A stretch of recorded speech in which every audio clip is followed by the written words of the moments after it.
તો ગુજરાતમાં દાન કરનારા ભમાશાઓની સંવેદનાને કારણે વડિયાની વૃંદાનો જીવ બચ્યો. વૃંદાને મસ્ક્યુલર એટ્રોફીની બીમારીમાં જરૂરી 17.5 કરોડનું ઇન્જેક્શન મળ્યું. અમેરિકામાં વસતા કચ્છી પટેલ દાનવીરોએ પણ છૂટા હાથે દાન કર્યું હતું. અમરેલીના વિડીયોની દીકરીએ વૃંદાને નવું જીવન મળ્યું છે. 7 મહિનાની વૃંદાની મુંબઈમાં સારવાર થઈ. વૃંદાને લઈને પરિવાર મુંબઈથી વાડિયા આવવા રવાના થયો અને વાડિયામાં સાધારણ ખેડૂત પરિવારમાં જન્મેલી વૃંદા માટે દાનની સરવાણી વહી હતી. વડિયામાં જન આંદોલન બનેલા કિસ્સામાં શાળાના બાળકોએ પણ દાન કર્યું હતું. કેન્દ્ર સરકારે ઇન્જેક્શન પર ઇમ્પોર્ટ ડ્યુટી માફ કરીને મદદ કરી હતી.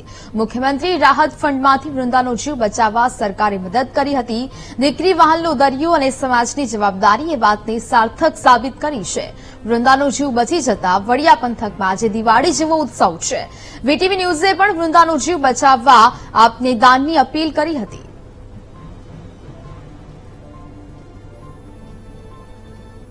જે દીકરીને SMA ટાઈપ 1 નામની જે ગંભીર બીમારી હતી, આ બીમારી સામે દીકરી લડત કરી રહી હતી. એમના પરિવાર દ્વારા એમના પરિવારને બધા મદદ કરવા માટે આગળ પણ આવ્યા હતા. હું ખાસ કરીને જે લોકો એમને મદદ કરી છે એનું દિલથી અભિનંદન આપું છું અને એમનો આભાર પણ માનું છું.